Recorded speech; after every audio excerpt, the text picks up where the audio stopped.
অসুস্থ ব্যক্তি, এমন দেখা গেছে শারীরিক ভাঙি হয়ে গেছে, অর্থাৎ অতিশয় বৃদ্ধ হয়ে গেছে, সে আর সুস্থ হবে না, আশঙ্কাজনক অবস্থা, তাহলে তার জন্য কাফারার একটি সূরত আছে যে তার একটি রোজার বিনিময়ে একজন গরিব মিসকিনকে 2 বেলা খানা খাওয়াই দিবেন।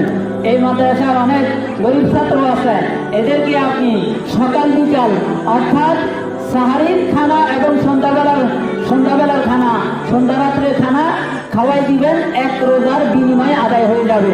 আপনি যদি সাহেবকে ভানি হয়ে যান, সুস্থ হওয়ার কোনো আশা নাই, এমত অবস্থায় 1 রোজার জন্য 2 বেলা খানা খাওয়াবেন। আর যদি টাকা দেন তাহলে 1 ফিতরা সমপরিমাণ টাকা দিয়ে দিলে 1 রোজার বিনিময়ে আদায় হয়ে যাবে।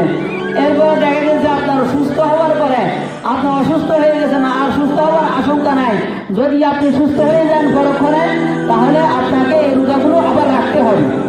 আর আপনি যে খানা খাওয়াইলেন অথবা টাকা দিয়ে দিলেন, এগুলো আপনার সৎকা হিসেবে আদায় হয়ে যাবে, কিন্তু সুস্থ হয়ে গেলে এগুলি রোজাগুলো আপনাকে রাখতে হবে।